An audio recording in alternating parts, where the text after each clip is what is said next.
guys already know this is the main one tapping in all the way from H-Town, Houston, Texas. I'm here with my boy T.A.G.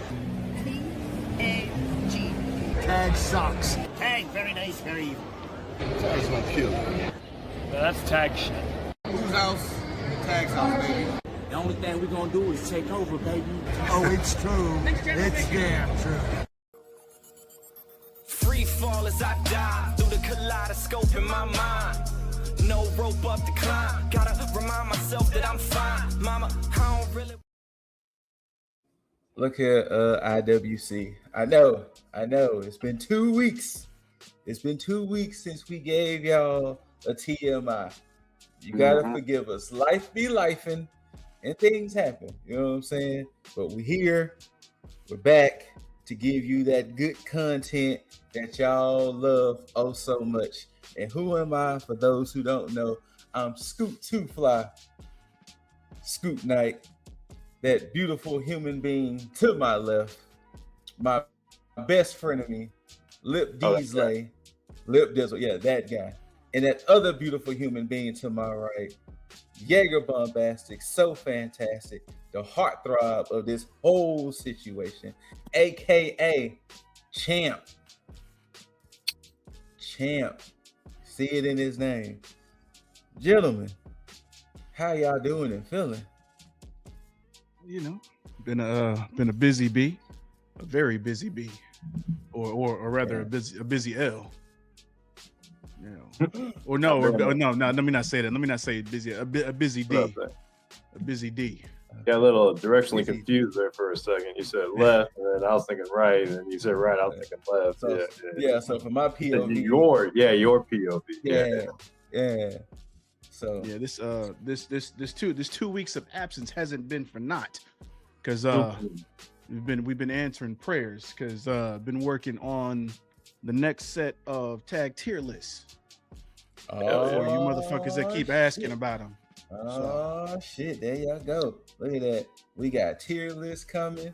I said we work on things when we're absent. Like, it's not like we're just absent because we just like, you know what, I don't feel like recording that. No, it's usually absence for a reason.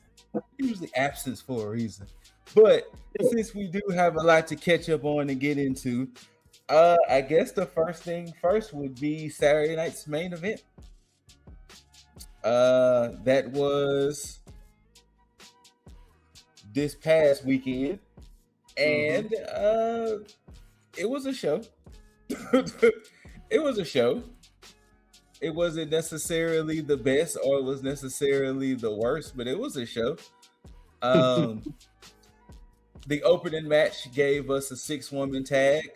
Rhea Rips, Charlexa taking on Jade Cargill and the Baddies. Jade Cargill and the Baddies do pick up the W, even though it felt like some weird miscommunication at one point in this match, but ultimately Jade does get the pin over Rhea Ripley nonetheless. And of course that's going to go into their match. They're going to have a clash in Italy, which we will get to a little bit later. But fellas, anything y'all want to add on, attack on with this match itself? Doesn't matter. I'm glad V-Chin's still employed, but yeah. I feel the same, Jaeger. I feel the same. But yeah, like, I kind of agree the sentiments of what Dizzle just said. I mean, it's like, yeah, it's just building up more towards the feud, but in the end, it's like, okay. Another match that ended up being just a okay. Becky Lynch took on Sol Ruka. Now, this wasn't for the championship. It was just a match. And midway through, Becky got herself disqualified. And it was like, okay, sure. That was almost a waste of time. Thank you. Wait, how did she get herself disqualified? She pulled the ref in the way of the Soul Snatcher. And you know, anytime there's a Becky Lynch match, it's always Jessica Carr who's refereeing a Becky Lynch match. So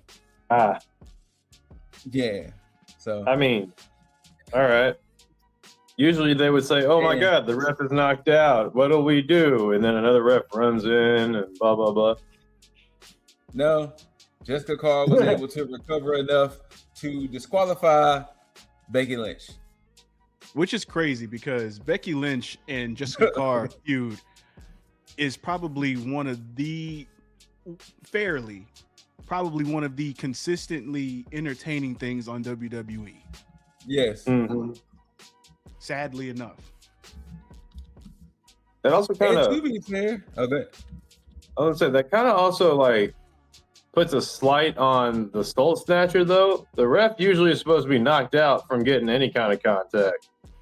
And yet ref is able to be like, "The hell? You're disqualified." Yeah, she needs another finisher move. She needs a secondary finisher. I can agree. I think the Soul Snatcher needs to be a primary. No. It needs to be. The Soul Snatcher need to be like AJ Styles Spinal Tap or something like that. To where like when she, and this is going to sound the way it's going to sound, I know, when she's fighting quote unquote lesser opponents, she can hit this suplex or kind of slam.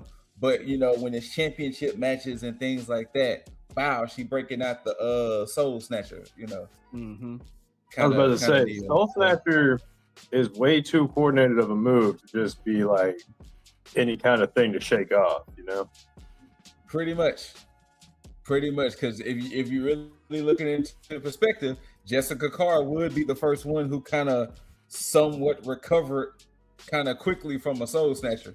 So it's like, that's what I'm saying. It's like, okay, we're here. But yeah, and it's too much from that. Okay, and that too. If the person is not in the right spot, if Soul's not in the right spot, it can get kind of messy. It could, absolutely. And from that, Becky Lynch is now forced to defend her championship against Sol Ruca at Clash in Italy. So that was her punishment for getting disqualified. So yeah. Another match that went down, Penta defended his Intercontinental Championship against All Ego Ethan Page. And this actually wasn't a bad match. This one wasn't a bad match. The closing moments of this match, Ethan Page was pulling the turnbuckle pads off. And of course, if you're the one who sets up the weapon, you're usually the one who takes the weapon. So Ethan got reversed. He ran into the turnbuckle. He got hit with the Mexican Destroyer. 1, 2, 3. Penta retains. And for a follow-up, Javon took on Penta on Raw. Javon lost, and he showed a bit of frustration. You know, Penta went for the showmanship, and Javon was like, "Nah, big dog, get up off me. Get up off me, dog." Like, nah.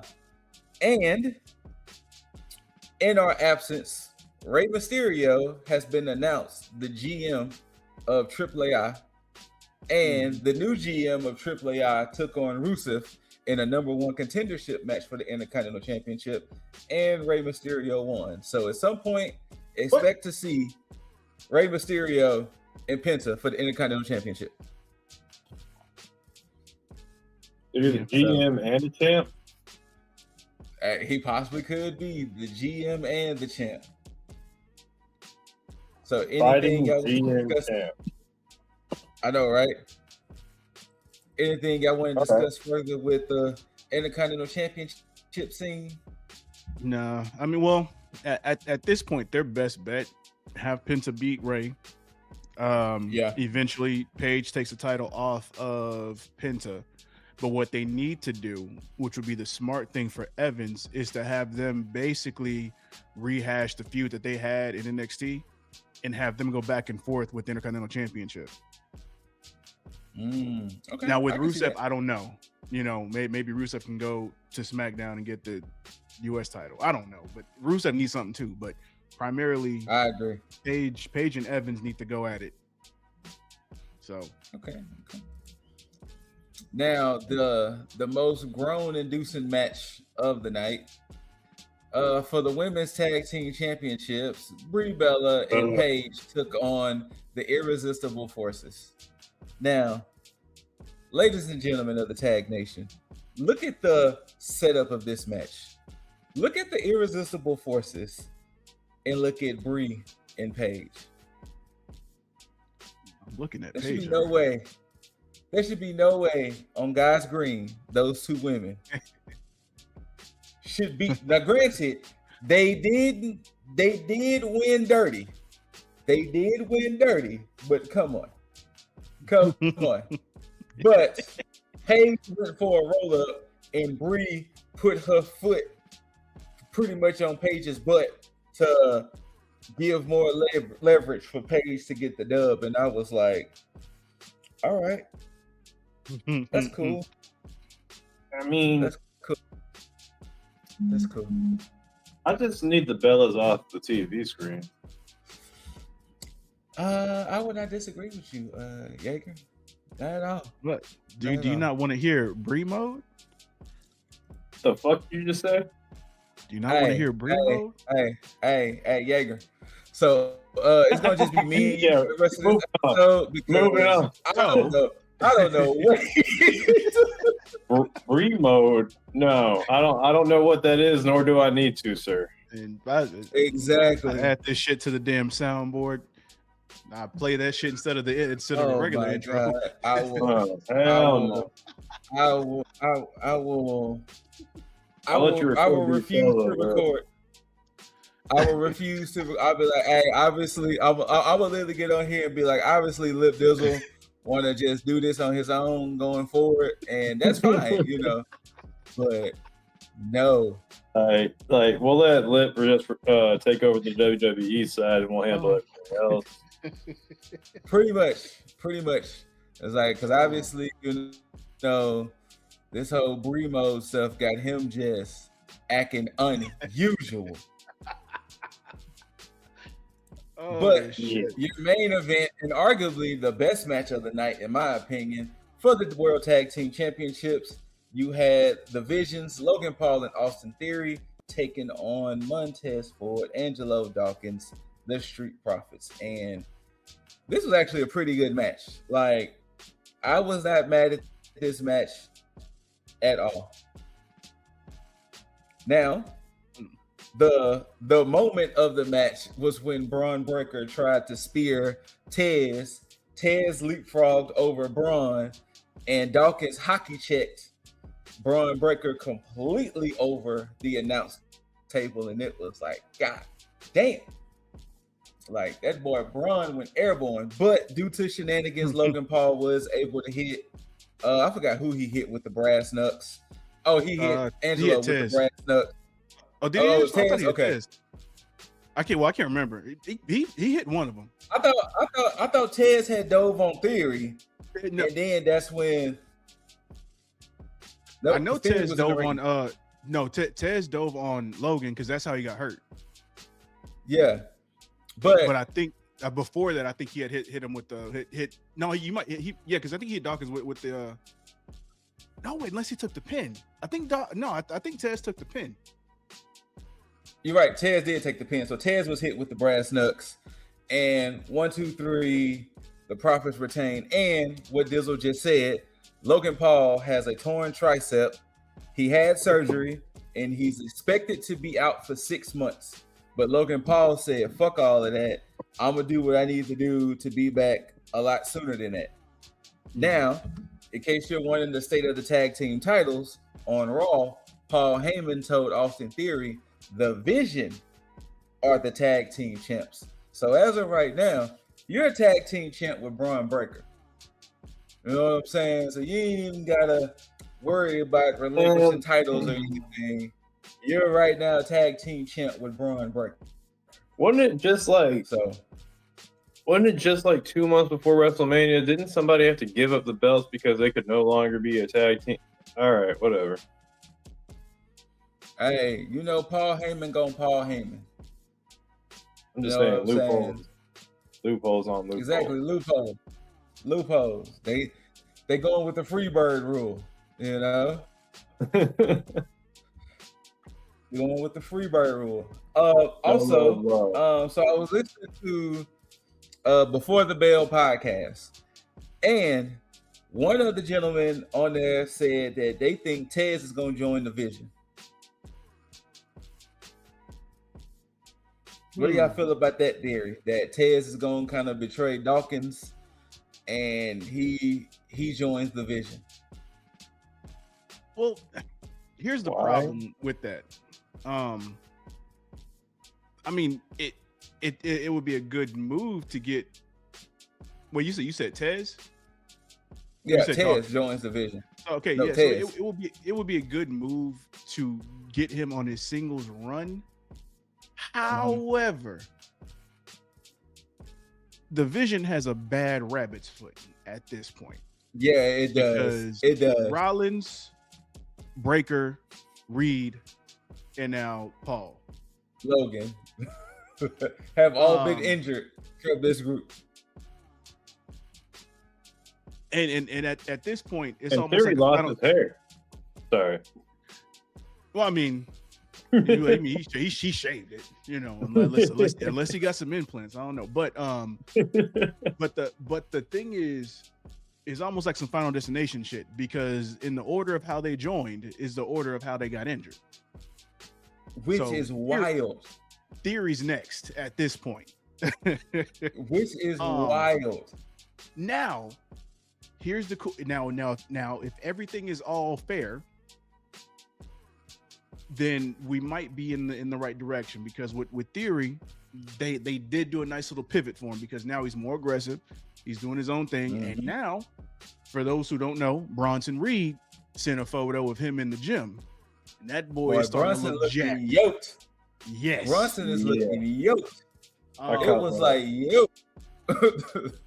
So if we get what we were talking about during Tag Mania season, where we can get Theory and Reed as tag team champions, I'm cool with that. Now, to pivot back to the Tez thing, I don't know, man.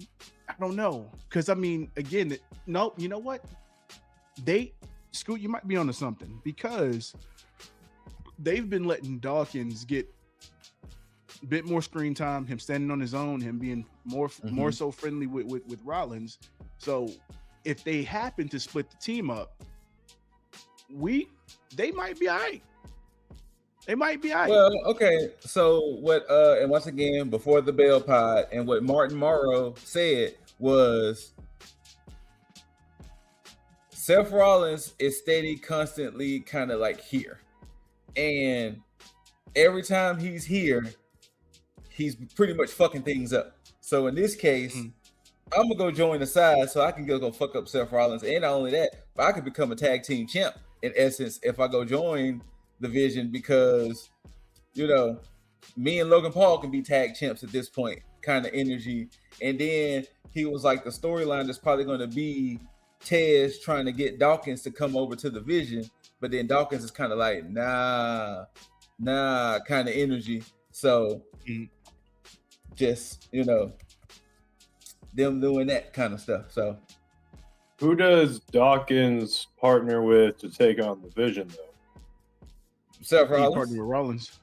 I mean, it's gonna be more than just Seth Rollins. I mean, they'll find somebody else to join the cause. It just better not be LaKnight. Well, LaKnight, which technically is worried about winning the King of the Ring. So I was about to say, LaKnight needs a singles run and he needs a successful belt run, but that's a different conversation. Since Dizzle kind of brought up LaKnight, LaKnight got into Jimmy Oose's face, and he was pretty much telling Jimmy Oose, like, hey, I'm cool with you. I'm cool with your brother at times, but this whole stuff y'all doing with Roman, nah. But he was like, but don't worry, I'm gonna enter that King of the Ring, and if it's your cousin that I got to take the belt off of, then I'll take the belt off your cousin. So we have our first name for the King of the Ring being LaKnight. So here for it. I hope he takes it. I was happy when it seemed like they were trying to do some storyline stuff for King of the Ring when he was like, yeah, I'm putting my name in the hat for it. And then because I was happy and I was like, hell yeah, we finally get some storyline for King of the Ring. And then it clicked. King of the Ring starts next week. Yep. Where was the fucking build up? Absolutely It no. wasn't any. It was like, how y'all wait? Well, I think we're now in this era of WWE where they just not doing build up anymore for certain things because It's crazy. considering the thing winner of the King of the Ring tournament, King and Queen of the Ring gets a title shot, y'all just is like, hey, Lynette, you pretty much announced King of the Ring is gonna happen. And All that's the crazy part.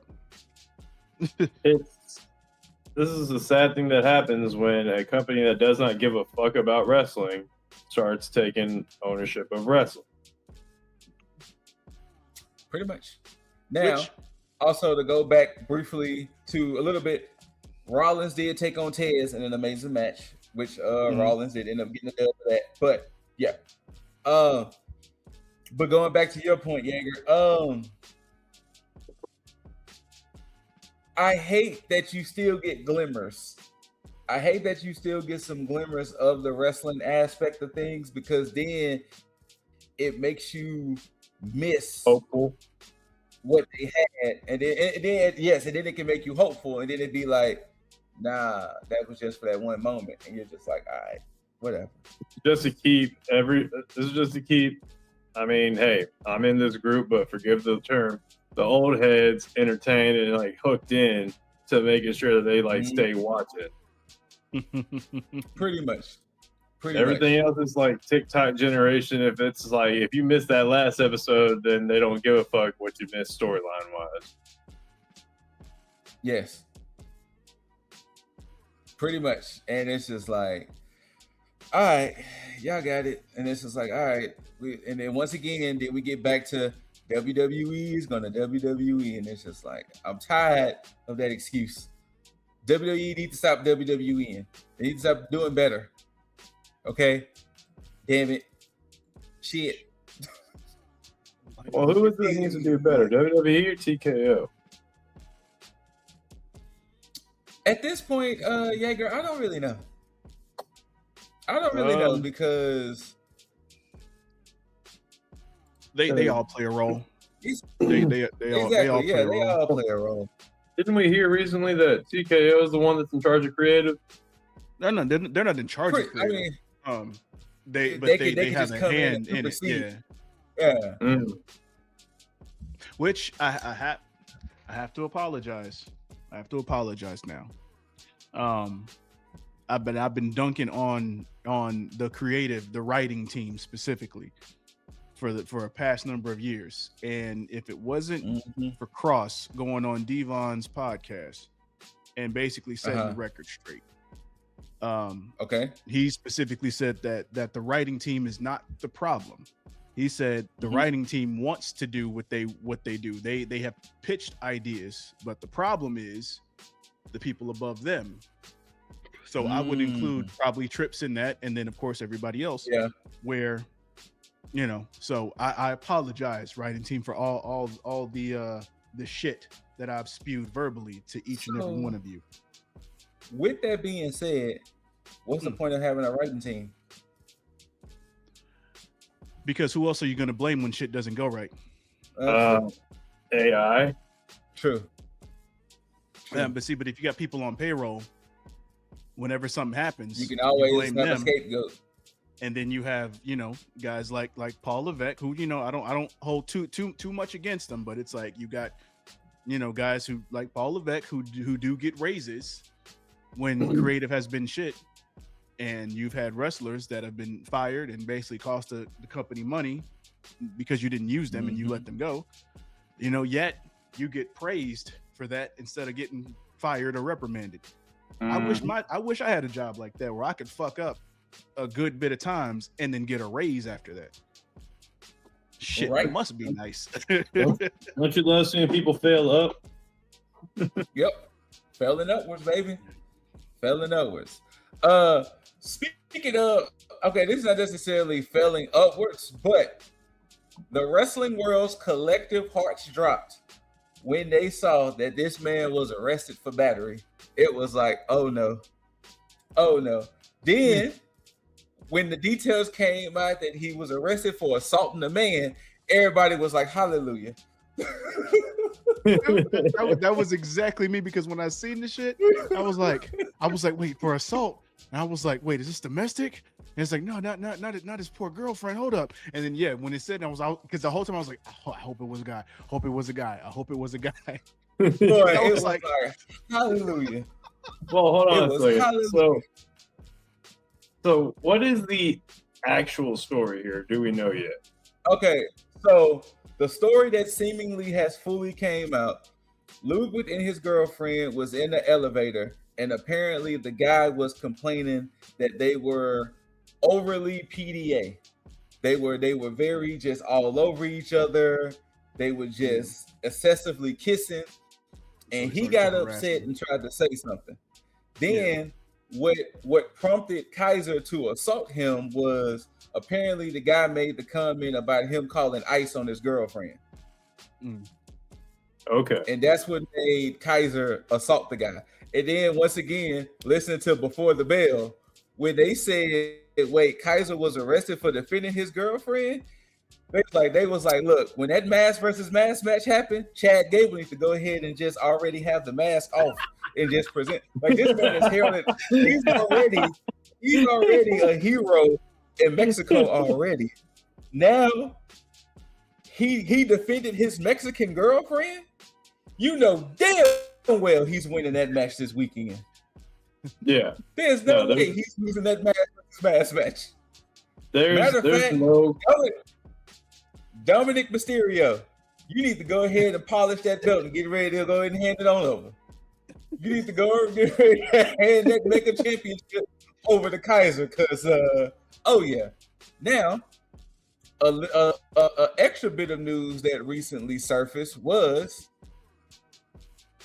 Gunther was the gentleman that paid Kaiser's bail.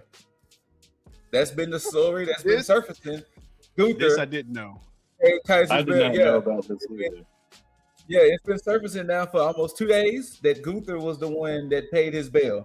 And then too, when I saw that Kaiser's bail was like $1,000, I was like, okay, obviously he didn't do nothing too crazy. If you only had like $1,000 bail, you know. So, but hey, Chad Gable. Hey, Chad Gable, you need to go ahead and get ready to lose that mask, big dog. Go ahead, just get ready to lose that mask, big dog. And speaking of, AAA is having an event Saturday. It is the Noche de las Grandes, and like I mentioned, we have the original El Grande Americano taking on the real El Grande Americano in a mask versus mask match in Mascara contra Mascara. And we will finally see the OG Americano losing that mask, because it ain't gonna be Kaiser Americano. Let's just go ahead and be real on that one. It ain't gonna be Kaiser Americano. Also, matches that are happening on that show. Let me go back to it again, because we will have a 6-woman tag match between Las Toxicas taking on La Candelina, Lola Vice, and Bailey. We're going to get Laredo Kid taking on Ray Phoenix for the AAA World Cruiserweight Championship. For the AAA Tag Team Championship, we got Pagano and Psycho Clown defending their titles against the War Raiders. And for the AAA Latin American Championship, El Hijo de Dr. Wagner Jr. is defending his championship against El Hijo del Vikingo. So that will be going down Saturday night, ladies and gentlemen. So I will definitely be watching it for a show. AAA is actually a pretty exciting product to watch. Yeah. So yeah. I mean, Lucha Libre has always been that exciting. That too. Like that wrestling format. I can agree with you. The thing is, it I can because agree with it has the same effect that Japan has with New Japan. Yeah. It's a different atmosphere, so it's like it's Absolutely. genuine excitement for the purity of professional wrestling. Like it's not so much with the aesthetics and entertainment factor. Like it's there, but there's more. And you know what it reminds me of? It reminds me of the 90s WCW, like right after NWO. Like not to take away from Attitude Era with WWE, but WCW had a different feel right before WWE caught up to them when NWO hit. Like it was just a genuine atmosphere, and that's what AAA feels like. I can understand that, because that's when they was you were seeing more of the cruiserweights. You were seeing, you know, more of some of the other superstars in WCW rather than just everything so focused around the NWO, Goldberg, Bret Hart, and all of that, like all of the main event talent. Then you start to see, you know, more factions. You know, you had the Misfits in action. You had, of course, it was before the New Blood and everything. So yeah, you know what? And I'm sorry to take away. I'm sorry to take away from that, Scoot. But you know what? It just reminded me when you brought that up. WCW had it right during that time, because the pacing of every show. And everybody can attest to this that watched it back then, because at the very beginning of the show, like the first hour, you had the cruiserweights, and then you pretty much had like the television or the United States champion or whatever. And they waited to give you like some of the NWO, like they peppered it in, whether in the beginning or in the middle stuff, but like that was primarily like that block for that. And then you would anticipate what would happen in the main event segments and stuff. Yeah, man. Shout out to Bischoff, man. Bischoff had it right. Facts. Yeah. But yeah, so now we didn't get a chance to talk about Backlash, but one of the things that was brought up at Backlash that hasn't been mentioned since was John Cena came out and announced pretty much the John Cena Classic. And the idea behind the John Cena Classic was men, or talent rather, from NXT and talent from WWE compete against each other. But the caveat was the fans choose who the champion is. So regardless of if you win or lose, look, I'm just telling you what John Cena said, but it hasn't been mentioned since. But yeah, regardless of win and loss, if the people feel you should be the champion, then you will be the John Cena Classic Tournament champion. Yeah. It's ladies and gentlemen, welcome to WWE presents the Viewers' Choice Awards. Pretty much.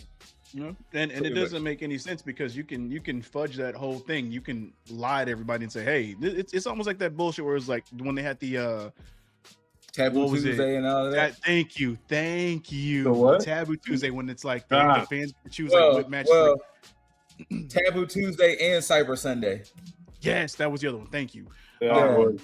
Yeah, because it's like you can fudge it and be like, oh yeah, the fans picked this one, even though knowingly it's like, yeah, they probably didn't. We just knew that was the match that was really going to be the one that was going to be chosen.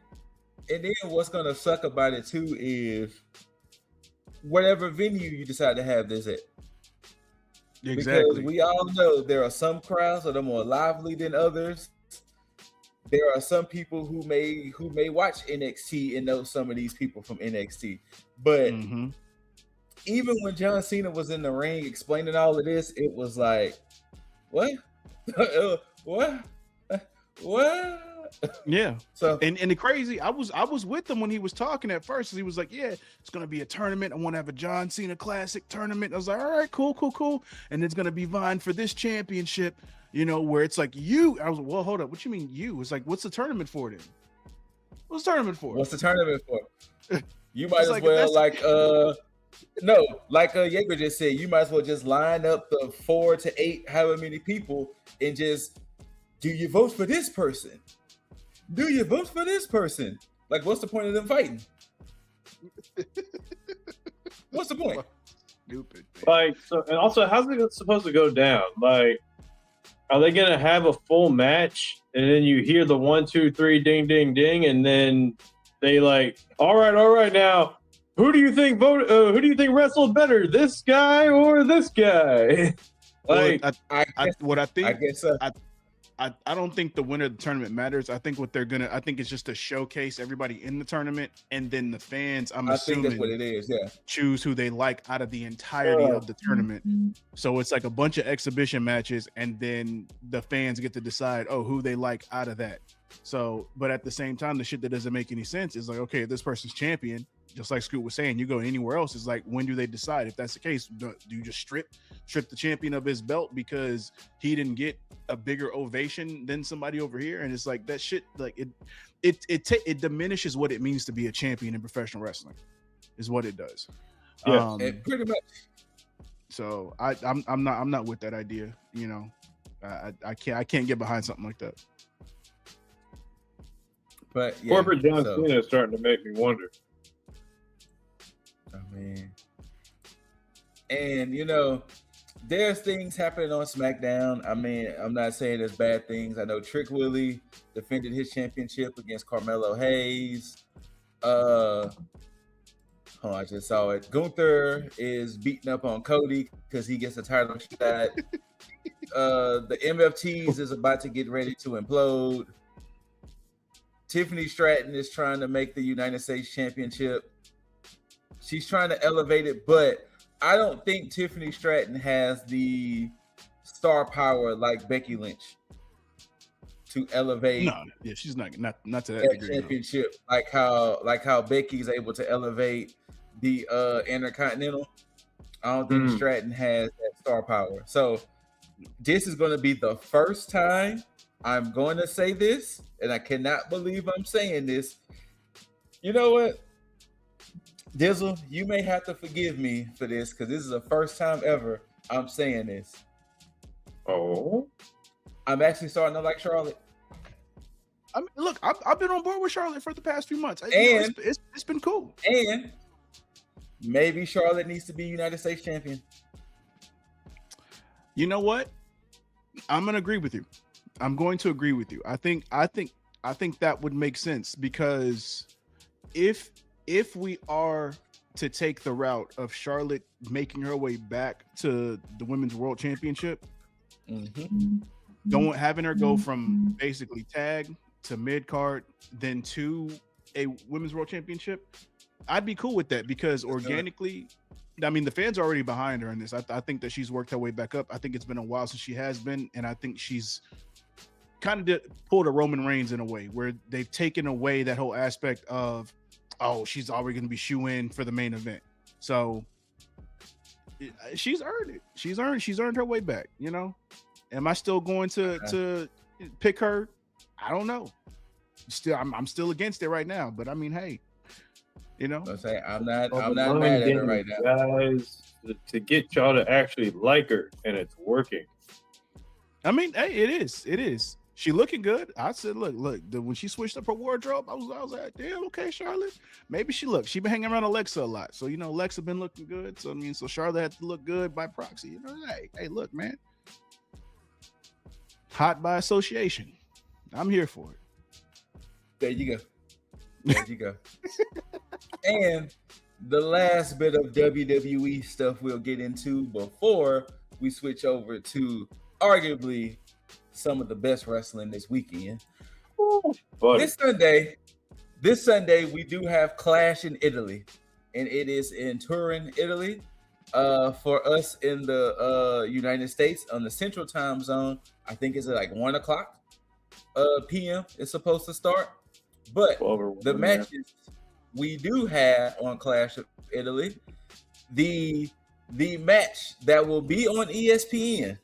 Because remember, the first hour is on ESPN2 or ESPN, whatever it is. The match that they told the people that is going to be on ESPN is Cody Rhodes defending the undisputed WWE Championship against Gunther. So this is our opening contest for Clash in Italy, because this will be the free match that will be on ESPN or ESPN2. I don't know which one.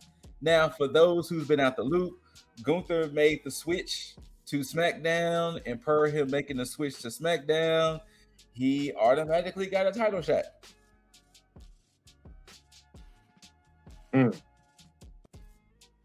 Yep. Just automatic. So, automatic.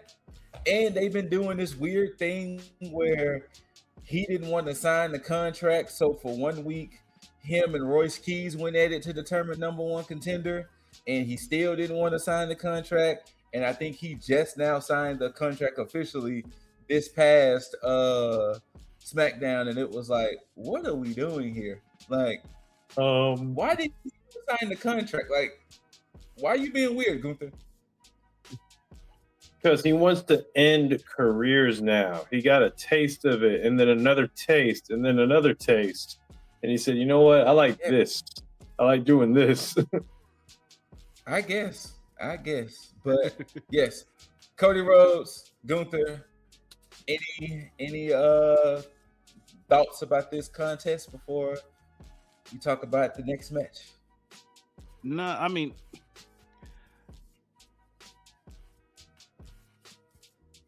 it's a lot of it. Just, I mean, fuck. My boy's up there speechless. It's like Gunther was doing good, man. He was doing good in that role of like Legend Killer 2.0. No, well, Gunther's not the problem in this. Gunther's the only thing in this shit that makes sense. Because I mean, hey, you do all this, you take out Cena, you take out AJ, like that shit makes sense to me because the next step would be to go for a title. The shit that doesn't make sense because here's the thing. Gunther has to win, which if that's the case, if he does win, then and Cody was already gonna drop the title, then why the fuck didn't he drop it to Randy at Mania? I don't know. So it's like I don't know. And the same thing with Randy. Randy's on the fucking promotional shit, but he ain't been on TV. Randy hasn't been on TV since Mania. Yeah. So what does that tell you? That tells you that Randy's gonna run in and fuck with this match.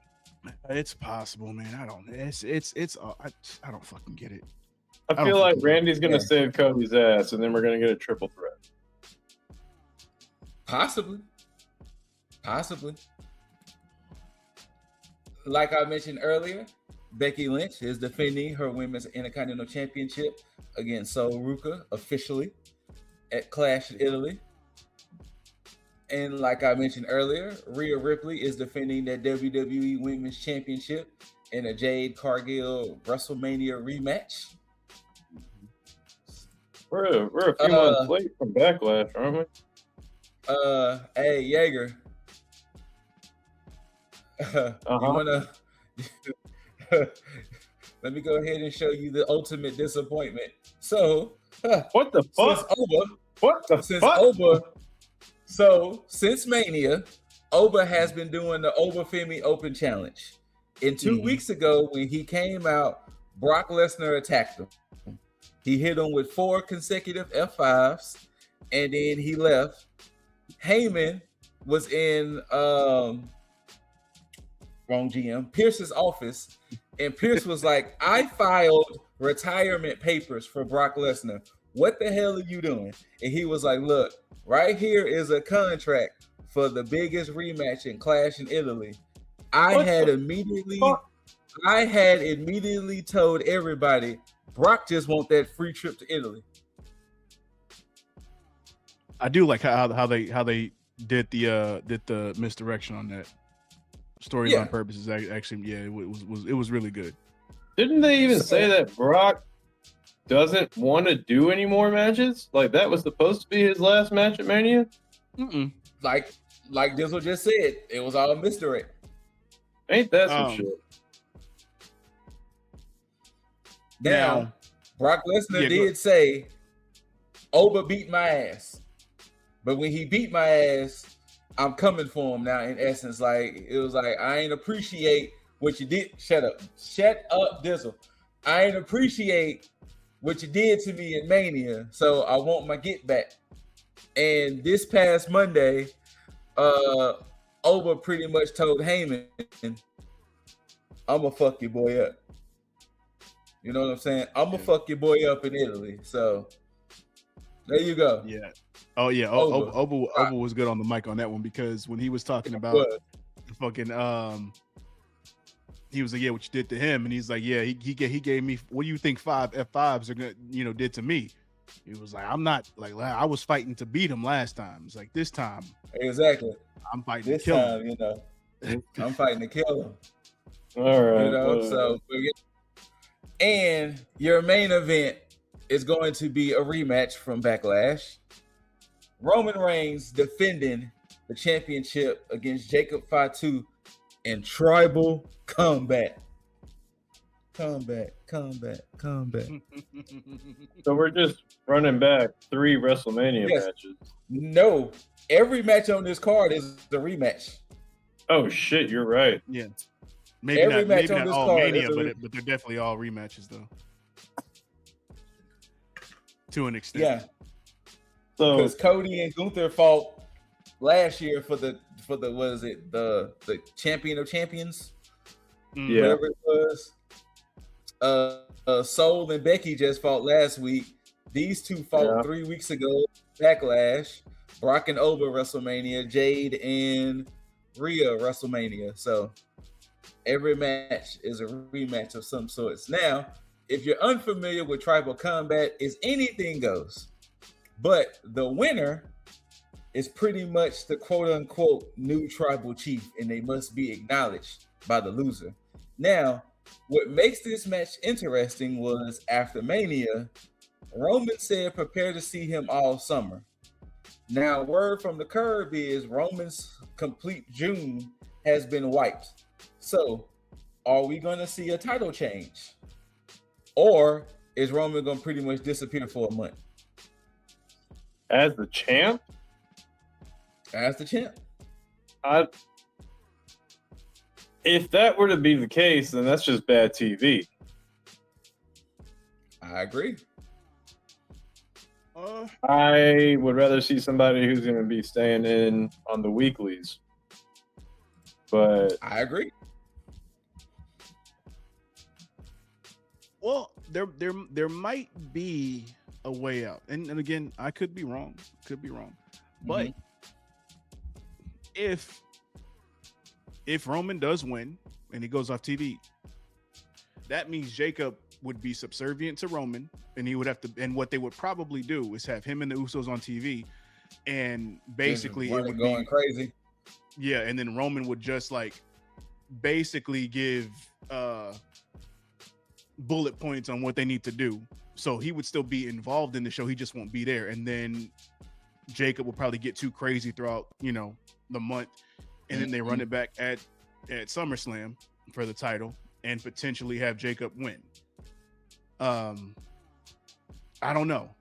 One thing I do know is that surprisingly, Jacob is running this pseudo Ming gimmick because I did not expect him to go that route. And he is killing it. He brought me back to 90s WCW. When he hit that tongue and death grip, I was like, the intensity and everything. I'm like, yo, he got it. Because I would have expected him to do something else, like whether it be like Umaga or just anybody else. But to go that route. Once again, kind of like what we was talking about earlier, you get these glimmers of some wrestling because I appreciate them saying, you using the tongue and death grip? You know that's supposed to be for last resort. And you just hitting it on your family? Like, what you doing? Like, I appreciate them acknowledging that the tongue and death grip is supposed to be by, hey, this is your complete last resort. And you just not giving a fuck. Every now and then. Pretty much every now and then. I think like what y'all were saying is instead of I would like to see how Jacob is like running roughshod throughout the roster, but instead of getting the orders from Roman like on the phone or whatever the fuck, I'd rather see the belt on Jacob and him like just going ape shit with the Usos, like just running roughshod through the whole roster. Like, and then you have like some kind of hero story with Roman. I think that would make more sense to justify him being off screen for like a whole month and a half, whatever. Because you said his whole June is wiped out. Yeah, but here's why. Here's why I said that though, because they've already set in motion with Pierce trying to fire Jacob, and for Jacob to go crazy because he's had to acknowledge Roman, and he's basically still employed because, again, like he said on Raw, he said, "Hey, even if I lose, I still have a job." So Roman being off TV, who's supposed to keep him in check, him going crazy is gonna piss Adam Pearce off, and basically have him call Roman all the time. So again, Roman's off TV, he's still gonna be integrated. So Pierce calling Roman every Raw to then have him come back to be like, "Hey, I need to get him in check." That's the only reason why I said like that part would make sense. See, inversely though, he could be wanting to fire Jacob, but then Jacob wins the belt, and he goes like, "What are you gonna do? You're gonna fire the champ? You're gonna fire your biggest draw on the show?" Yeah. I mean, yeah. Either way, it sets up for some interesting television. Yes, it does. For Jacob, for sure. And great segue, ladies and gentlemen. Talk about some interesting television. This past Sunday was AEW's Double or Nothing. Oh man, this fucking weekend. Hey. We're gonna go through it match by match, but I'm gonna say this: this pay-per-view was so good. I even like the goddamn Stadium Stampede. It was a good Stadium Stampede, man. I even like the Stadium Stamp. I hate the other two Stadium Stampedes, but I guess the third time's a charm with this one, because this whole card was entertaining from top. I didn't even care that it was almost 11:30 at night by the time this went off. I did not care. And then you open up the show with the tag team I Quit match. I was about to say, you had the very first match of the night being a tag team I Quit match for the AEW Tag Team Championships. FTR taking on Cage and Cope. Jaeger, take it away, good sir. Take it away with that tag match. My word, man. Whether it be them trying to throw Beth Phoenix through a fucking table and having it be stoked, whether it be them fucking up Christian Cage to the point where they're having him quit, to where he says, I banged your mom, whether it be Beth with a fucking knee chop block, whether it be, oh my God, there was just so much good shit in this match. I mean, I don't like, by all means, cover everything that I haven't so far, but fuck, dude. I mean, the way they took out Dax was diabolical. Yes. That was just flat out like, hey, to win this I Quit match, you got to go just pure evil. You got to go just evil. They had that boy in dual submissions, and then Beth was like, nah, you got to get Spike. And it was like, oh, go on, other than words, big dog. Go on, other than words. And your new tag team champions, Cage and Cope. My God, man. Yeah, that was a match, especially when Beth came out and then she whooped up on Stokely, and then she kept whooping up on Stokely, of course, and then she whooped up on Stokely again, and then the table spot turned that boy Stokely into a burnt piece of charcoal real quick with it. Boy, man, Stokely was on fire for like a couple extra seconds, boy. Yeah, that was my favorite part. They was cooking. Of course it was. Now, the fallout so far, Cage and Cope was trying to do their 5-second pose on Dynamite yesterday, and they were attacked by the Dogs. So, the Dogs is like, hey, we want them tag team titles now. We want the titles. I found this. I can't remember if wasn't it you? You may have been the one to post this. You may not have, but what they... Anything else? Anything else? All right. Hey, thank you. No, but what was pointed out that I found was like such good wrestling writing was that it was Cope, who was 32 at the time, taking 30 at the time, taking out 52-year-old Finley, and now here comes 30-year-old Finley taking out 52-year-old Cope.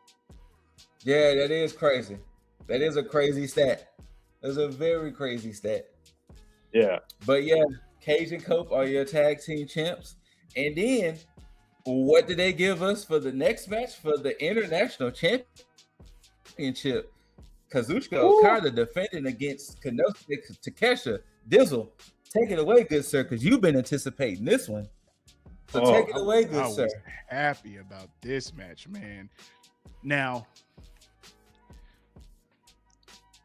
I feel bad for my boy Takeshita, but he technically had help beating Okada because Uncle Callis helped him out because Uncle Callis stopped Okada from slamming Takeshita, and then Takeshita slammed Okada on the ground.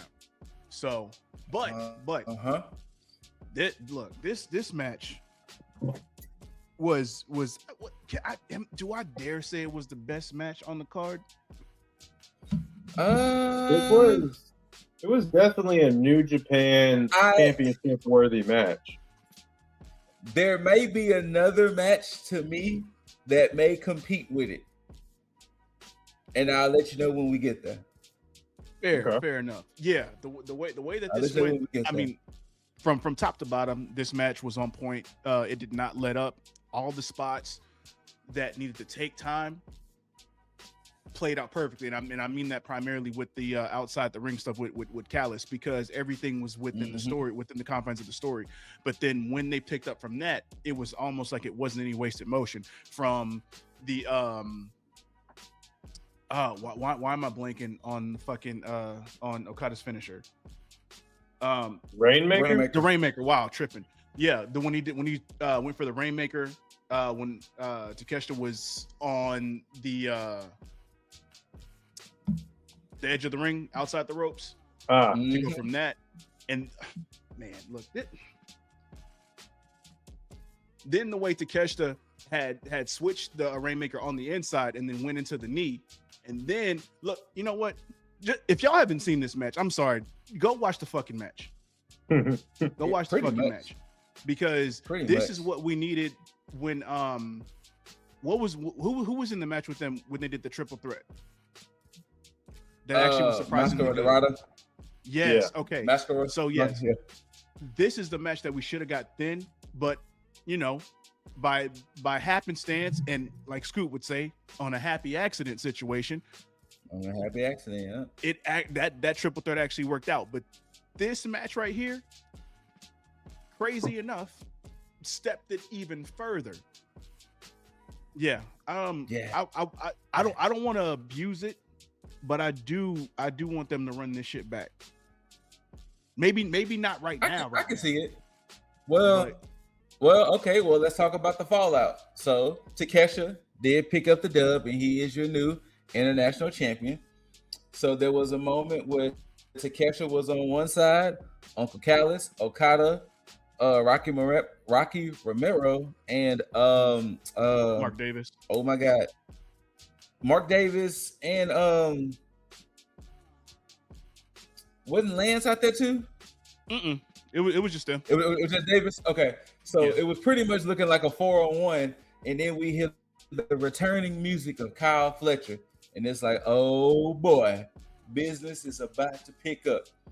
So Kyle Fletcher pretty much back down the Don Callis family. He's hugging up on Takeshita, you know what I'm saying, raising his hand, and then hits that boy with a clothesline, and it was like, no, Kyle, no. What are you doing? And they proceed to get a little mini beat down on Takeshita, and it was like, why? Now they did have that interesting moment. And with Okada. Yeah. And then last night on Dynamite, Fletcher kind of pretty much explained his actions, but kind of really didn't say much anyway too. But pretty much Takeshita is out of the Don Callis family. Let's just say that. Takeshita is out. So it was a group of the Don Callis family in the ring. Takeshita came out and he pretty much was like, I'm coming in that ring, but I ain't coming alone. So, you know what I'm saying? He had the conglomeration with him. You know what I'm saying? In the words of Mark Briscoe, he had to go back and conglomerize with the conglomeration. So that way things can work out for his favor. And pretty much he said straight up, Kyle Fletcher, I want you, big dog. I want you in the match. So we're going to get Kyle Fletcher and Konosuke Takeshita for the international championship at some point, and that's going to be a banger. Yeah, I'm not so fond of the conglomeration in this situation. I'm glad Takeshita's. That's the only other faction that can help in this situation, unfortunately. I mean, he can go with the we don't know what direction we going, directionless. They already backing Will Ospreay.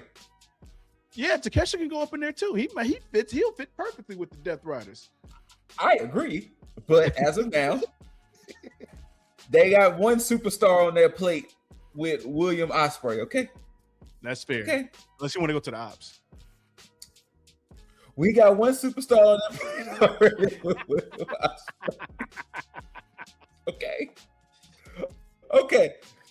But yeah, the next match started off the women's Owen Hart tournament side. You had Mina Shirakawa taking on the forever ROH Women's Champion Athena, and it really went like how you thought it was going to go. Like, it was some good back and forth, but of course, come on now. Yeah. It happened to where it was like, okay, like we knew Athena was going to get this dub. Like, like they've been, teasing us with this whole Athena thing. So it's like, maybe we may get closer and closer to it happening. So, but she needs to win. Like I said, she needs to win this. I 1,000% agree at this point. But also we would be remiss to mention Willow got injured, and per her injury, she had to drop out the tournament and relinquish the TBS championship. So she was supposed to go against Alex Windsor, and as of right now, it's a wild card spot. And I think Tony Schiavone mentioned, either Tony Schiavone or Excalibur mentioned that this Saturday they'll mention the status of the TBS championship.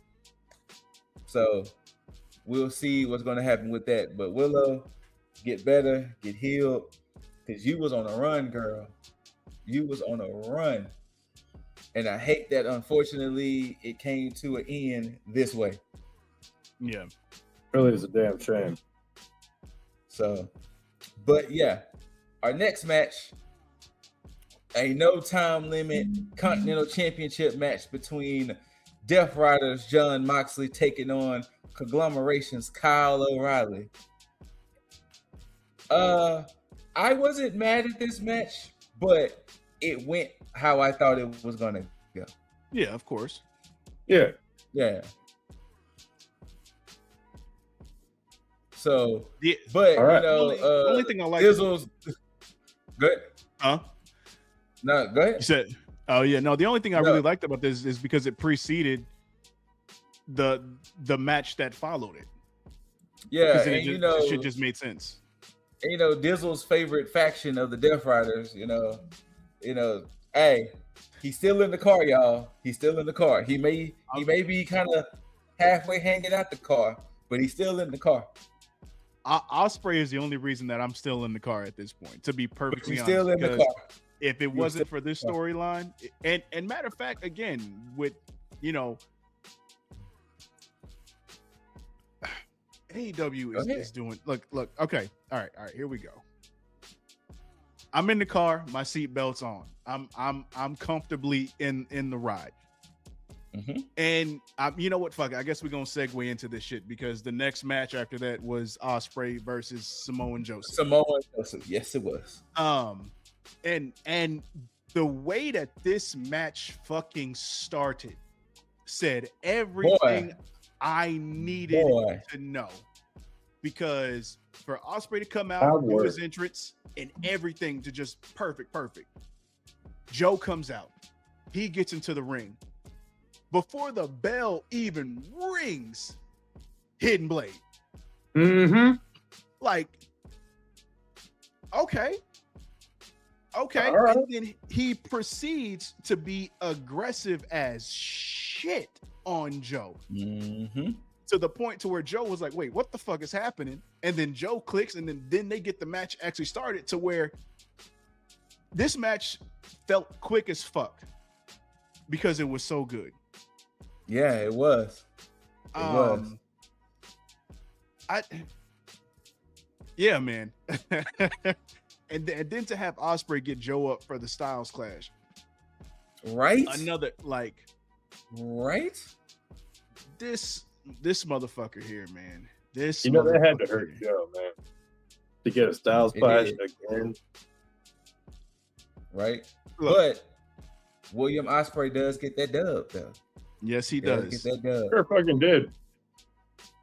He does get that dub. And for an update, so they did a little segment with the ops, and pretty much Samoa Joe is like, I gotta take time off again. I'm assuming for Twisted Metal. And pretty much Hook is in charge again. So Hook, Shibata, and Bowens will be your current iteration of the ops until Joseph comes back. Probably about another 2-3 months. Yeah. Ospreay teamed with the Death Riders to take on the Rascals. I like that whole thing of Ospreay is trying to play nice with the Death Riders, and they're kind of like, Garcia is the one that fucks with you. Kind of, kind of energy. Like, Garcia is the one that fucks with you. Moxley is the one that fucks with you, but I ain't gotta like you.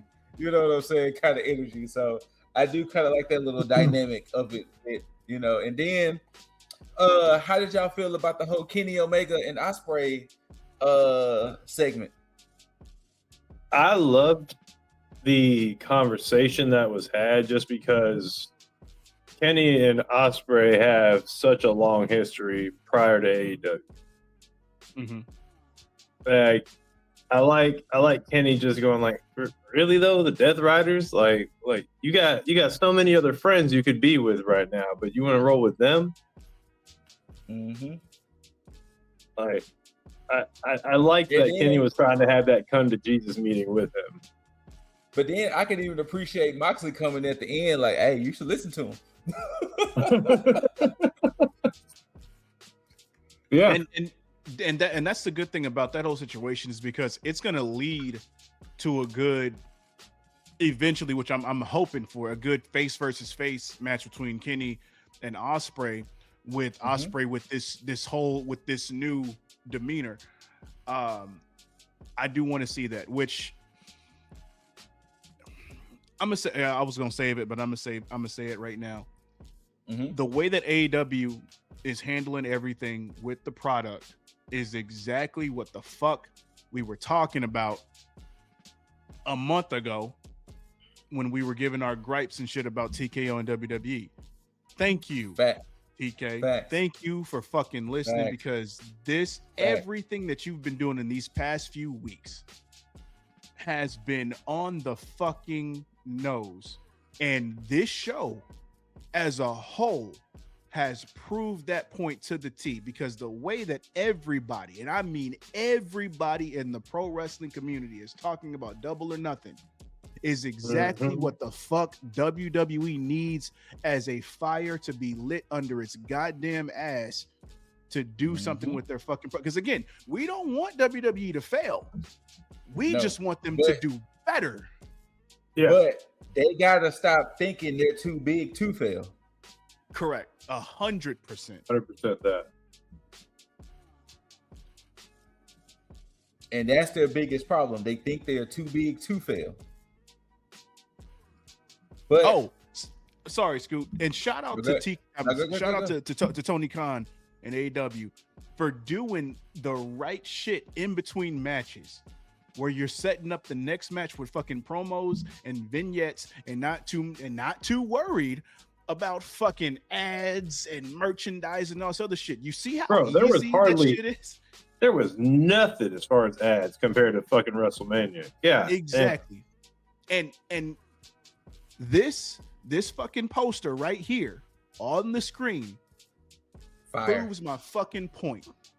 Fire. Because this is exactly how in your house posters used to be back in the day. Yep. Yep. Ain't WWE lost all that fucking creativity. This is what they need. This shit right here. Thank you, AEW. Thank you. So happy. Now, the next match is the match that I was telling you that may counter the international championship, because the third match for the Owen, ROH champion Bandito takes on Swerve Strickland. And boy, It's fucking mad. boy, oh boy, did these two gentlemen put on a show.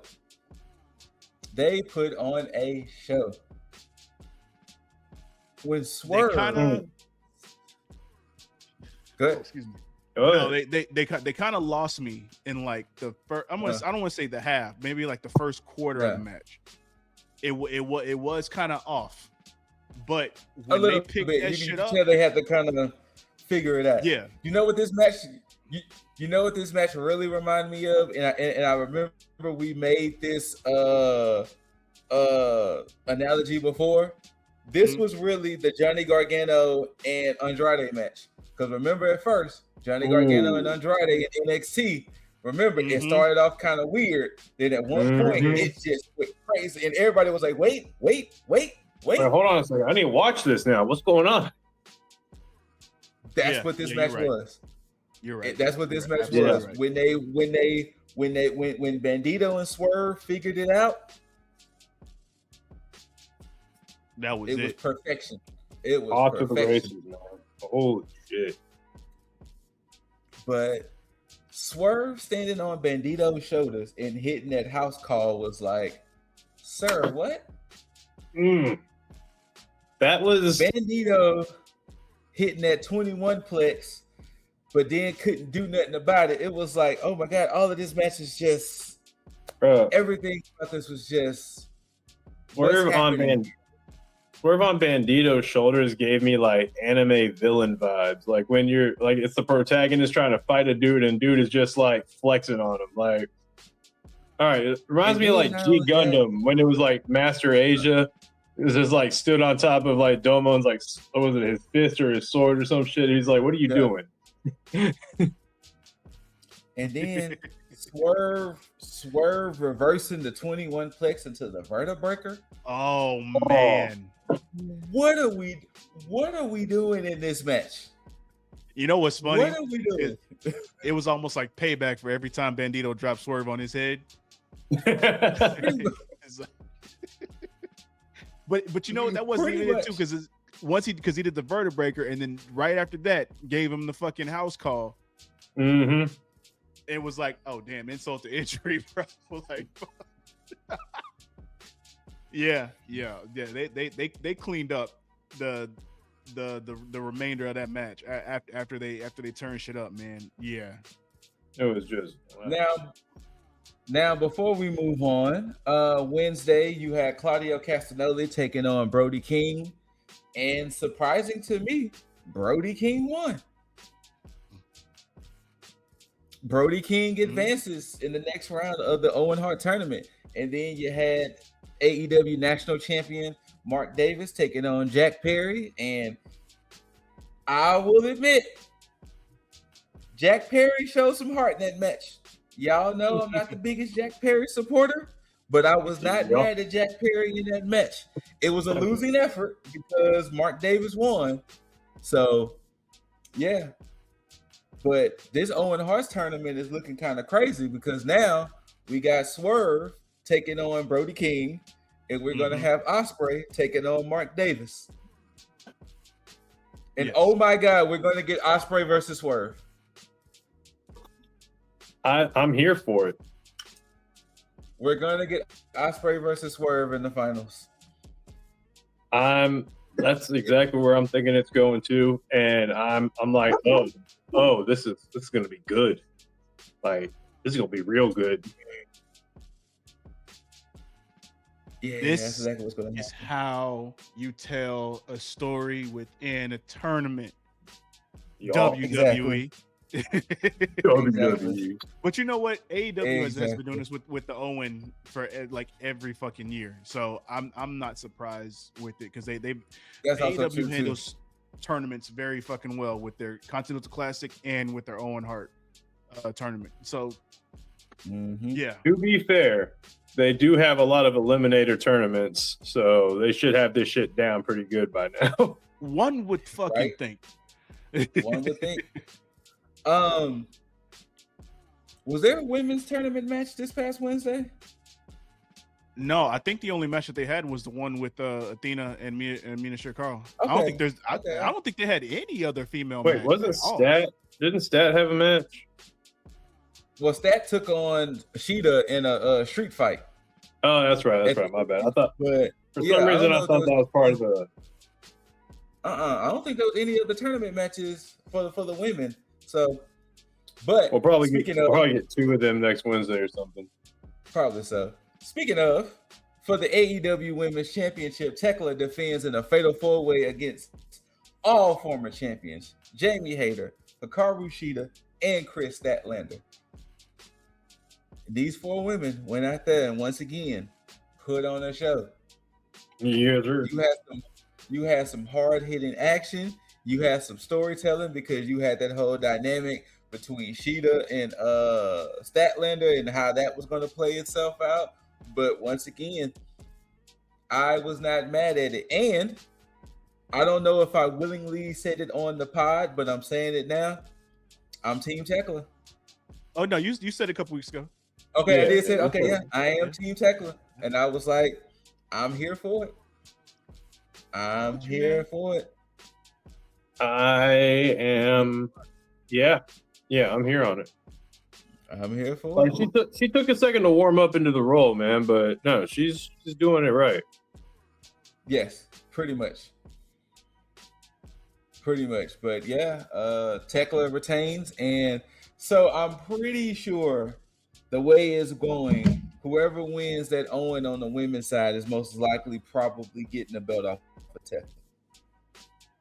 Probably. Because it also depends on who the wild card is going to be too. That's the other thing, because I want Athena to win this, but that's the only thing that's taking me out of it. Because I'm like, they got to be saving that for for the winner, if that's the case. So, But this the problem. We do have a looming Mercedes Moné. Yeah. I'm seeing it probably either be Sheeta or Mercedes. So, like we mentioned, so Athena took on Mina. We're going to have Sky Blue and Sari. Alex Windsor taking on the wild card. And Persephone is taking on Hazuki. And I think they're trying to hold off on that match because I know Persephone is still dealing with an injury. So I think they're trying to make sure she'll be cleared for that match. So those are your other five and a mystery. And I think Alex Windsor's match is next Wednesday. So we will see who the wild card would be when it comes to the Owen. So yeah. Your semi-main event. And boy, I am going to try to read y'all all these names. Team Ricochet consisted of Ricochet, Toa Leona, Bishop Khan, The Man, National Champion Mark Davis, Andrade El Iglo, Dave Finley, and Clark Connors, aka the Dogs, taking on Team Jericho, which consists of Jericho, the Elite of Young Buck, Kenny Omega, and Jack Perry, and the Hurt Syndicate of Bobby Lashley and Shelton Benjamin. And this match won me over with the vignettes in the beginning. How they introduced everybody, that's what won me over. That's what had me, pun intended, all in. When they did the vignettes to introduce all 14 competitors, I was like, I'm here. They put some production. They put some effort into this. I'm here. I'm here. That's fair. And then they went out there and had them a fun, good time. Is this the first time that it was 7-on-7, or has it always been 7-on-7? Nah, this is the first time it was No, 7-on-7. it was usually like a 5-on-5. Okay, Yeah, it I was want to usually make sure 5-on-5. that I wasn't tripping. Nah, this was the first 7-on-7. And actually, it was Jack Perry is the reason why it became 7-on-7 when he was like, "Hey, I got the whole elite that's gonna join the team."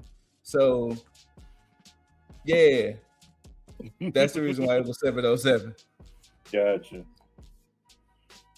But yeah, one of the factors I appreciated Bishop Khan taking the bullet for his boy.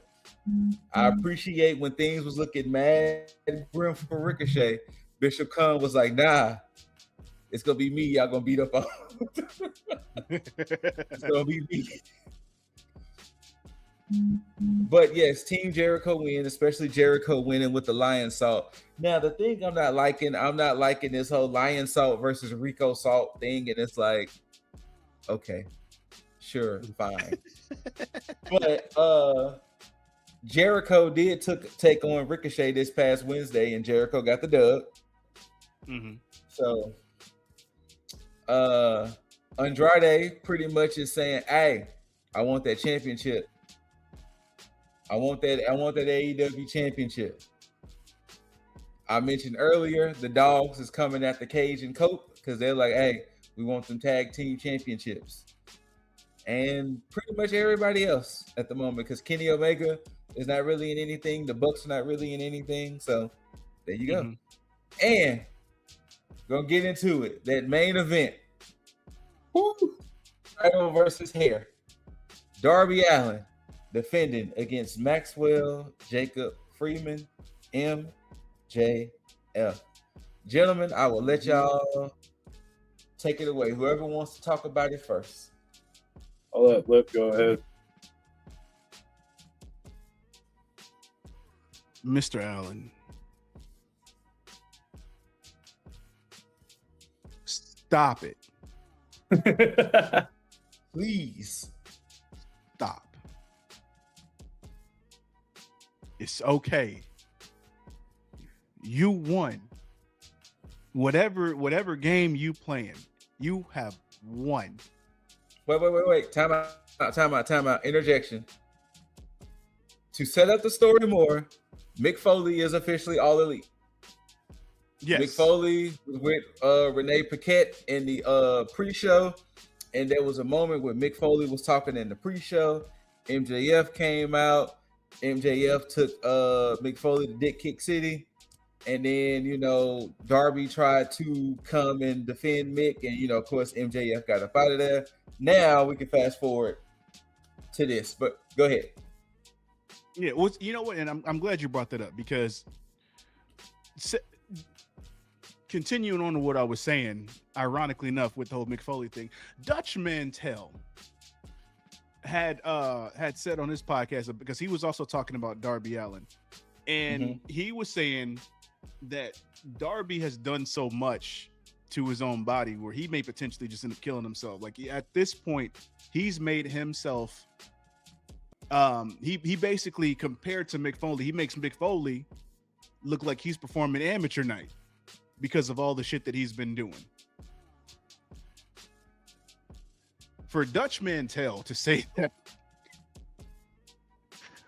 and not only that, but Darby had 7 defenses in 3 weeks. Yeah, which again, insane commendable on that, which is fine, free. Because I'm glad that all those matches were actual matches and they weren't,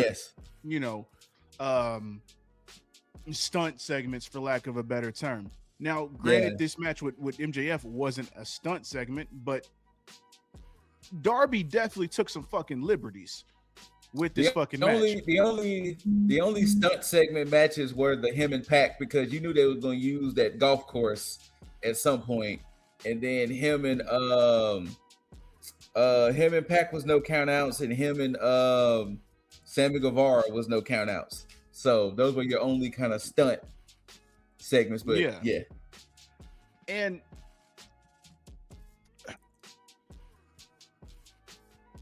And now I'm glad. Now I feel like I got more than what I wanted with this because I was complaining about the when he won the title from MJF initially, and I was complaining that it wasn't a match, and it's like they were like, "Hey, Dizzle, eat your fucking words," because now we're about to give you more than what you asked for.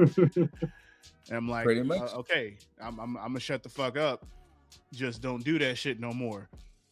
Because the table spot, you could have, all it would have taken, Darbs.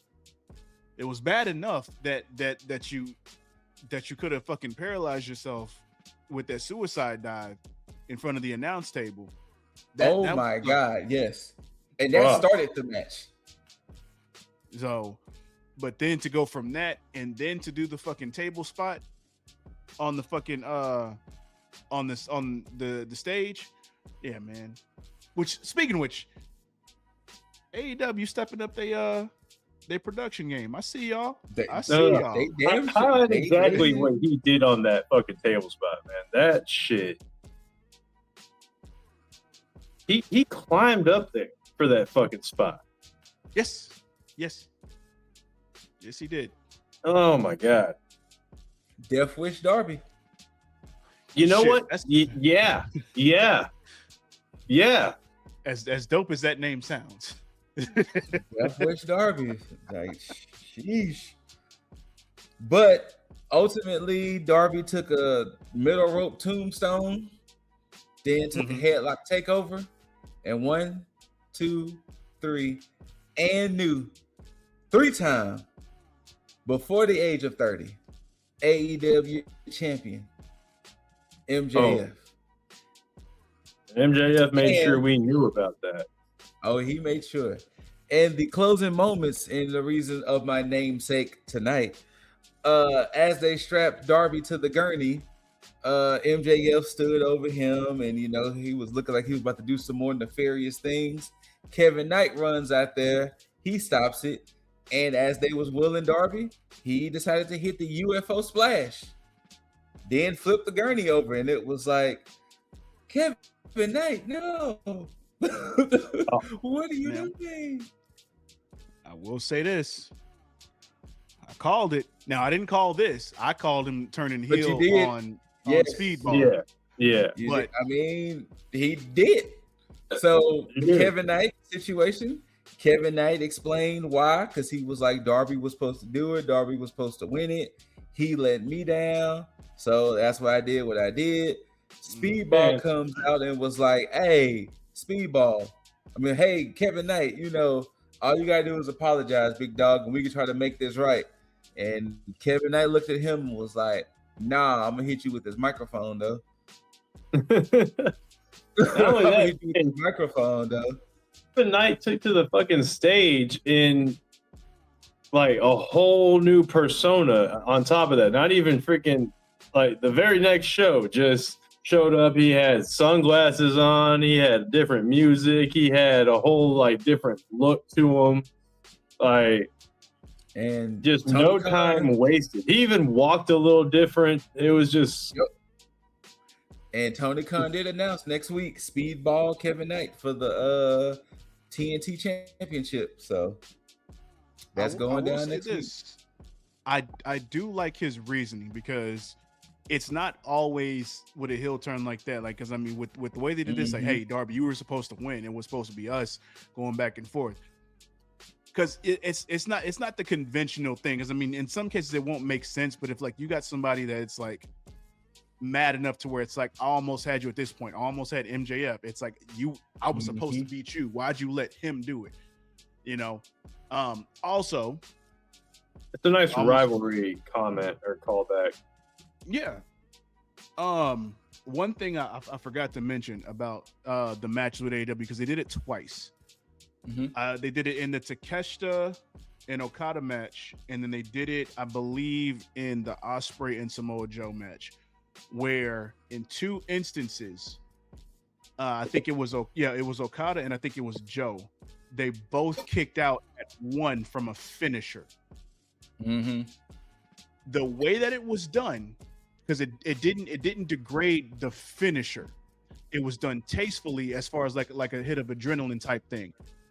And with the way that they did it, it made both matches feel a bit fresh because it also brought up like this whole spike within the crowd. I like the way that was done. So AEW, it was some top-notch wrestling going on this past week in the AEW side. Yeah, if they keep doing shit like that, just keep innovating shit like that and just throwing shit like just out there. We AEW, y'all about to go back to the days of when y'all had first popped up. When y'all first popped up and y'all had everybody on buzz, because that crowd was hot. That crowd was hot as fuck. So yeah, man. Now MJF did come out there to celebrate his championship win, and his first person to kind of step up, Mark Briscoe. And it was like, all right, we're running this back already. Cool. I thought that was a little funny, but I'll leave it at that. And then who was the other person that showed up? I forgot. Fuck. Somebody else had showed up too during the whole MJF and Mark Briscoe situation, and I forgot who it was. Was it Andrade? Or did he catch Andrade in the back? Oh no, it was Roosh. Roosh had showed up. There you go. It was Roosh. So next week, Roosh is taking on MJF for the AEW Championship. Now, this is what I hate. They've been building up Roosh for the better part of 2 months, and now you're about to kill his momentum. Going against, yeah, that's true. Because you know damn well he ain't about to beat MJF. You know damn well he is not about to beat MJF. Hell, I would have had rather Roosh had took on Darby when Darby was handing out championships, because at least it would have been like, all right, you know, see, even Loki agrees. Loki is in there, yeah. But yeah, overall, Double or Nothing was an amazing pay-per-view. Just easy, top to bottom, man. Good shit. Pretty much. Anything else I got to say about Double or Nothing before we get on to the final segment of the night? Nah, I mean on my end, I pretty much covered everything that I want to talk about on that. Champ, you got anything? Nah, Dizzle got me. All right. Well, with that being said, we moving on to y'all's favorite segment. Get it off your chest. Now, we've been kind of having little things we've been getting off our chest, but Champ, Jaeger, you got something you want to get off your chest? Regarding this Ludwig Kaiser El Grande Americano dose scenario, people, let's stop jumping to conclusions. Like, before we get a full story, I mean, when the news broke initially, I'll even admit that I was like, hey, yo, what's going on here? And I was like, hold on a damn minute. What happened here, Ludwig Kaiser? Like, why are you getting into some, for lack of a better term, some USO business? Like, because I don't know if y'all remember the Usos back in the days, man. They were doing some wild shit. Hey, Dizzle made a video about it. Yeah. So let's pump the brakes a bit and let the story actually get told on what's going on in the real world before we start deciding some shit about talent nowadays. Because I'll even admit, like, shit, what happened? What did he do? But you know, you read the fucking story and you let the facts come out. And actually hear what the hell Champ or Ludwig Kaiser is actually like doing. And you find out, hey, that's a stand-up individual there. Man's fighting for his lady. And honestly, if I had some random fucking douchebag trying to tell me like that they were gonna call ICE or some shit on my girlfriend and the times that we live in right now, yeah, I would probably piece them up myself. Chad Gable, go ahead and just hand him that mask, big dog. Like this man, Man, like you yeah, are Ludwig not Kaiser. Ludwig You are Kaiser not- is 1,000,000% over with the Hispanic community, let alone Mexico and AAA Chad Gable, right now. just save yourself the embarrassment and just walk to the ring with the mask and just here you go. Nah, There's like no as soon point. as you know what, save a little face. But as soon as you hear ding, ding, ding, just go ahead and just take that shit off, man. Reveal that you were Chad Gable. Be like, thank you, and just go ahead and get your ass out of there. Because you are not winning that match this Saturday, big dog. Nah. Go and get There might have it been a done. time. There might have been a time where it was like, you know what? Like we can make this pretty close. Not anymore, man. I'm sorry to tell you, not anymore. It's not happening. Not him defending his Mexican girlfriend. Nah. Oh no! Go and get that title. No. Go and get that mask up. Hey, and Dominic, go ahead and shine that belt up because you losing that bad boy. Go. Yeah. Go ahead. Dizzle, anything you want to get off your chest, good sir? Oh man. For the past 3 weeks, can't unsee it now. And I hate that I can't unsee it.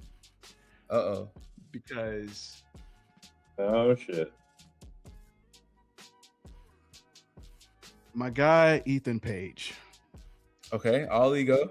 he kept reminding me of somebody, and I couldn't put my finger on it, and I didn't know what the fuck it was. Okay. And I think it was like 3.5, almost 4 weeks ago.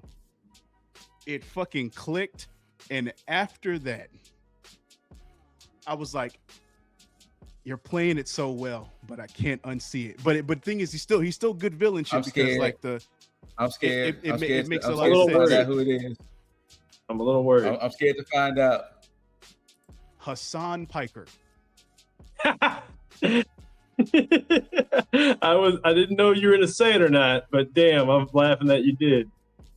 He did, and I was like, that's why it's so fucking good, because it's fucking villain shit, and it's like, and I hate that I can't unsee it because I like Ethan Page so much, but I'm like, fuck, you're playing it so well. But here's the thing, it's because Hey man, hey, be he careful with that villain comment. huh? Be careful with that villain comment. It is exactly what it is. But they sound alike, and that's the thing. And so I can't unsee it and I can't unhear it. So because it was this Monday, I was watching Raw, and I was in the kitchen and I heard, and I was like, what the fuck? And I listened, I was like, oh fuck, now I can't unhear it. This Monday was the first time where it's like I heard it and they sound similar, but for the past few weeks it was clicked. like the demeanor and everything, and I was like, motherfucker. And I was like, well, go ahead and put the title on this, man, because it's gonna happen soon. yeah. It's gonna happen soon. Doing it right.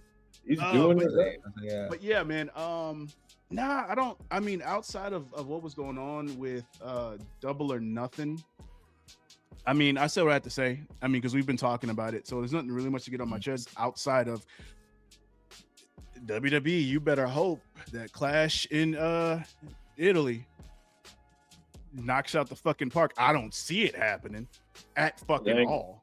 I'm sorry, it ain't gonna. It especially in comparison to Double or Nothing, that because like here's the crazy thing, y'all are sandwiching WWE shows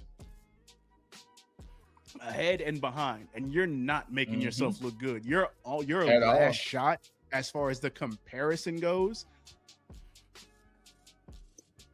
To me it's a fucking wrap. Like this should be the indicator that tells WWE, hey, we got to switch some shit up, because you tried to diminish a little bit with Saturday night's main event. Mm-hmm. Then you're gonna have AAA. Then you're gonna have Clash in Italy, and it's like, it's gonna be like, all right, you giving us 3 whole shows. And what's going to be bad about it is, why is the AAA show going to be the one that's probably going to save everything? When is that one? tomorrow. No, Saturday. Oh shit! Saturday night. Okay. Yeah, AAA is Saturday night, and Clash in Italy is like Sunday afternoon. Do we want to count that? I mean, granted, I know WD did purchase it, but I mean, it's still going to be on their YouTube, and if it does numbers, they have been promoting the mass versus mass match on Raw. it's like the only match they've been promoting. Since Kaiser and Gable are technically Raw superstars. Yeah. And I'm not gonna lie, 2 weeks ago when they did the Los Americanos taking on OG Grande Americano and the Julio and Bruno, because they had the Credo brothers in. I was like, this looks racist as fuck. You got 6 white That's a bit though, right? all in Lucha. And it's like, this looks mad racist. But I digress. Yeah. I'm glad I wasn't the only one. Oh nah. It looked bad. I think So if you take away the AAA match card and you just stack up the Clash in Italy, there's honestly no matches that really stack up against Double or Nothing's match card. Like any match on there, there's no match on Clash in Italy's card that you can look at and say, hey, this one can stand up against one of those matches on that card. Yep. That's the problem. So, I mean, now technically Roman and Jacob may probably put up something, but that would more so be on the strength of Jacob more than it would Roman, because Roman's not going to be as tense as Jacob, and Jacob would sell the fuck out of that. Roman would sell the offense that Jacob would deliver, but Roman's not going to get as intense as Jacob would. So, not like that. No. Yeah. So I don't know. I need to see a good old Samoan spike. I don't know if any. I mean, Jacob may do it, but I don't see him doing it. Primarily because I think Solo has. I think Solo kind of. I think they gave it to Solo in essence in this case. I mean, true, but I just want to see Jacob pull out like all the stops type of shit. Like if we're gonna see my prediction come true and have Roman go off camera for a little bit, I need to see like them putting Roman out of commission in a way to where he like had all the stops pulled out on him, is what I mean. I'm not mad at that. I wouldn't be either, because I mean it would make sense, right? Yeah. Oh, and my get it off your chest is kind of echoing the same sentiment. WWE, do better. Just do better. You are doing some things right, but overall, do better, please. Coming from a lifelong WWE fan, do better. Please and thank you. Please and thank you. So, but yeah, and that, ladies and gentlemen, is this catch-up episode of Tag Me In, and I am going to pass it off to Lip Dizzle so he can do that thing that he do oh so well. You do it well. I do be doing it well. So of course, people, you already know what it is. Whether you loved it, hate it, don't forget to rate it thumbs up, thumbs down. Leave all your comments, questions, concerns down below. We do got the tier list coming on the way. So if there's tier lists that we haven't done, that you haven't seen us do yet, and that we may not have in the work, let us know what you want. But of course, make sure that you tag the subscribe button, tag the like button, tag notification bell so you get notified on any and everything that we do drop on a weekly basis, especially all the other stuff that we do have coming up that we have not talked to you about yet. Make sure you go out and show love to Juggs' channel, show love to Leo's channel, and go ahead for a long overdue too sweet to the bros and those watching at home with a good old bada bada bada bada bada bada bada bada bada bada bada bada bada bada bada bada bam. And of course, until you see these handsome faces and hear these immaculate voices, we bid you all adieu. And until next time, you beautiful, beautiful, beautiful, beautiful, beautiful, beautiful, beautiful, beautiful, beautiful mother effers. Tag the fucking click, click. Ow. Dollars make a way to make a change. Gotta be insane to make them say